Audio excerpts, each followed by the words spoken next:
Now in Berlin with the other international finalists, Max and Chris find themselves facing each other in the first round, whilst Danny prepares himself for his first offline tournament.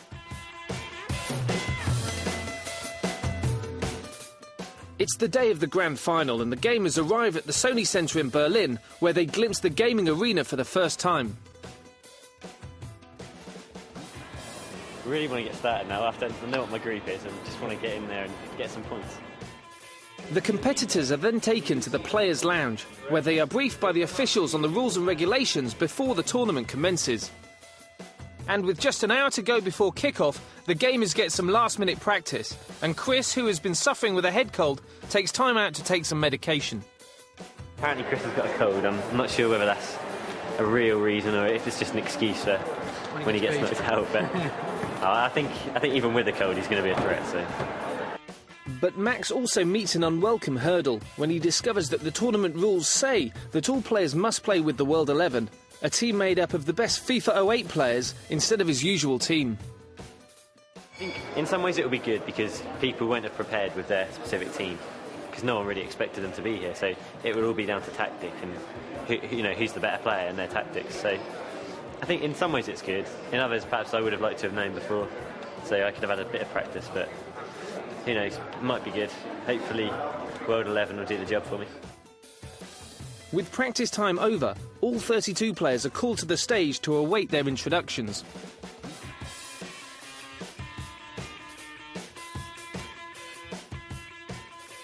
Then it's time for the competition to begin. First up is Chris against the Spanish favourite Ramos, while Max takes on Buffo, the Brazilian. And in a neighbouring group, Danny, the first-time offliner, is underway with his first match. He is already running away with a comfortable lead against Canada's Carronzo.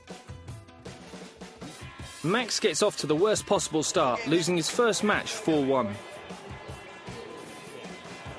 Lost 4-1 to Buffet. He played really well. I just didn't get going. I mean, conceded a penalty after 5 minutes, and I only really got going second half. He got a couple of lucky breaks in the first half, and when he was 2-3-0 up, it was over. And Chris, quite unexpectedly, also suffers a defeat, going down to Ramos 3-2.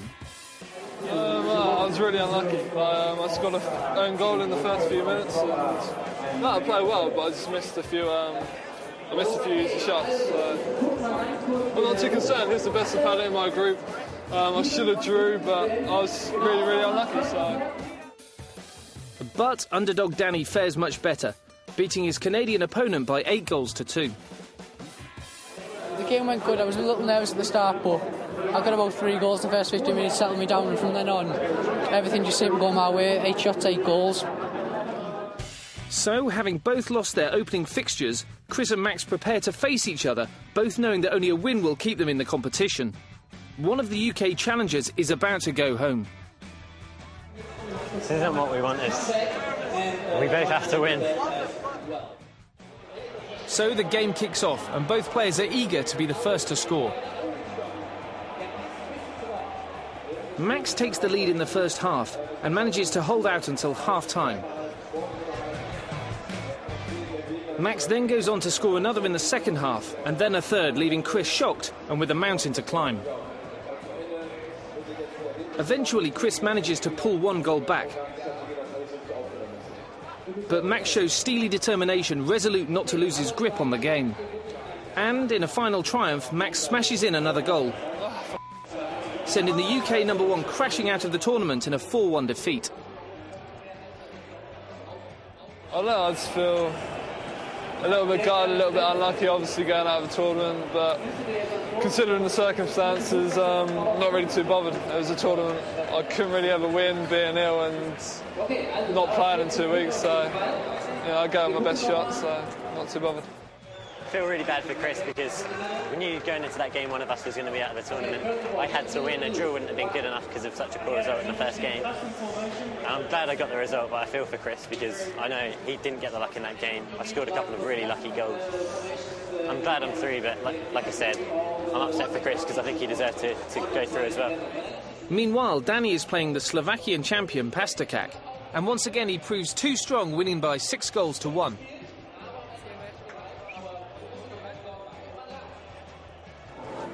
That game went well. I won 6-1 and once again, I think it was just down to the fact that I scored like straight away from kick-off. You know, I was nervous once again at the start, but I got a goal straight away and it just steadied my nerves, and I went on to win 6-1. A bit disappointed to lose my clean sheet, but I think I've qualified now anyway, so that's all that matters.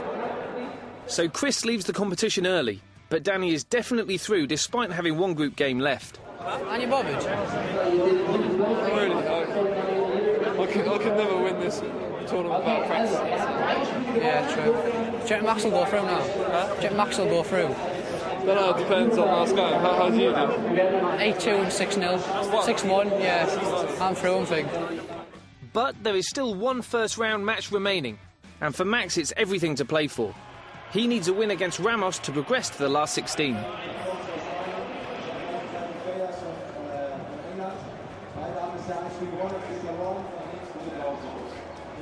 In the crunch match, Ramos takes an early lead. And the Spanish champion piles on more pressure, extending his lead to 2-0.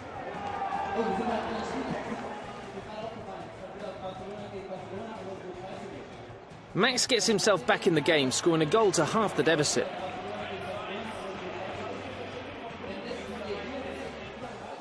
But Ramos continues to look threatening on the counter, and soon enough the Spaniard scores a third to maintain his 2-goal cushion. Max is constantly playing catch-up, but he's not out of it yet, hitting another goal to make the score 3-2. But his Spanish opponent proves too strong, scoring another goal to win 4-2. It's the end of the road for Max, who joins Chris on the sidelines of the competition.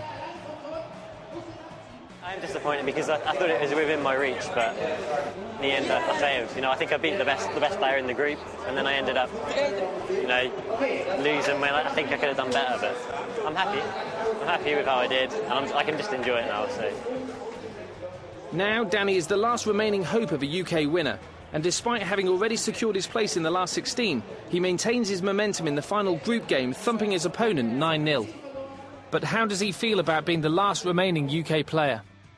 In a way, I'm quite happy, but in a way, like, it's like a little sad because their group was by far it was absolutely solid. You know, they're probably probably the four best players in that group. It's not really not fair, but I didn't complain, and now I'm through. So I'm doing my best now. I think next round I'll actually bump into someone who is really good. You know.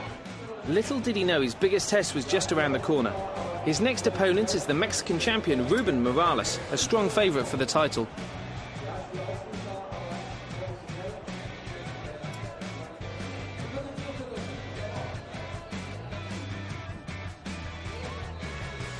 Despite a slow start, Danny manages to take the lead in what is already proving a tense match.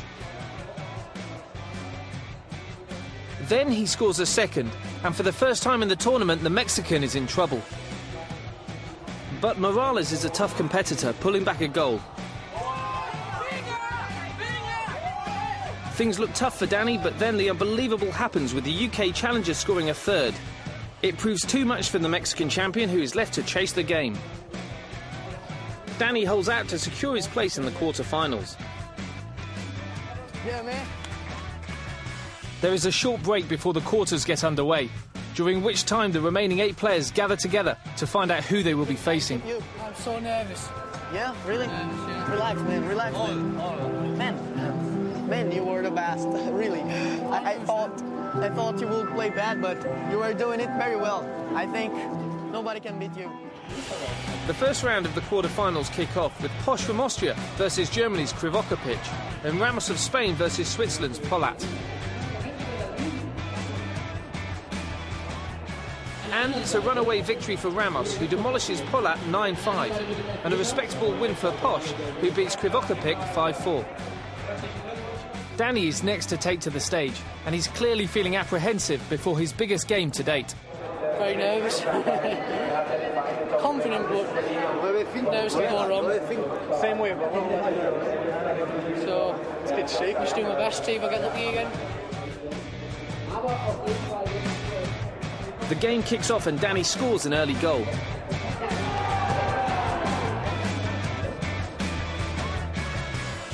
But the Americans' calm tactics start to frustrate Danny, and the game takes a turn for the worst. A second follows shortly after, and soon the UK challenger is trailing. Cracks are starting to appear in Danny's game, and his lack of concentration allows Ribeiro to smash in a third. A clumsy free kick soon after leads to a fourth. But the plucky Brit fights back, mounting a rearguard offensive, pulling back a goal to make it 4-2. Danny is now in the ascendancy, but time is slipping away. Despite his best efforts, the whistle blows before he can complete the comeback. He loses 5-4 and gains the respect of his fellow gamers. But that's no consolation for a distraught Danny, whose dream of taking the title back to the UK is over.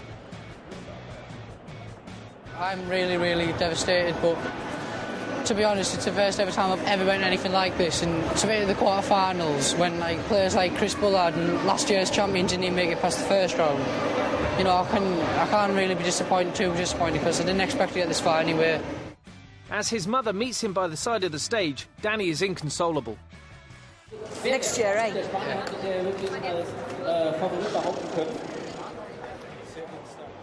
Meanwhile, in the last quarter-final, Buffo beats Sobron, who will now meet Ribeiro in one of the semi-finals. In the other semi-final, Ramos will be facing Posh, who are to kick off first. The Spaniard, who's been on consistently good form since his victories over Chris and Max, wins comfortably, easing through to the final with a 6-3 win.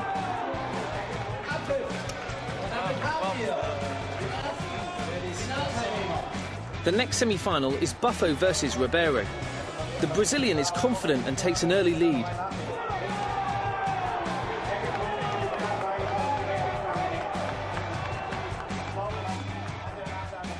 However, Ribeiro fights back, outplaying the flamboyant South American to emerge victorious by 4-3.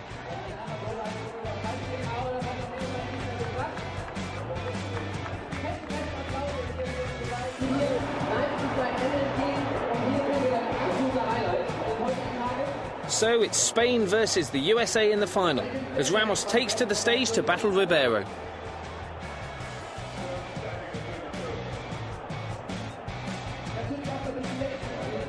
It's a straightforward display from Ramos, who keeps the American in check throughout the game. And as the final whistle blows, we come to the end of the long and winding road to Berlin.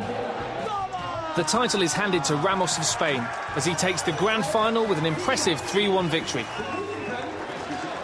He is now the 2008 FIFA Interactive World Cup champion.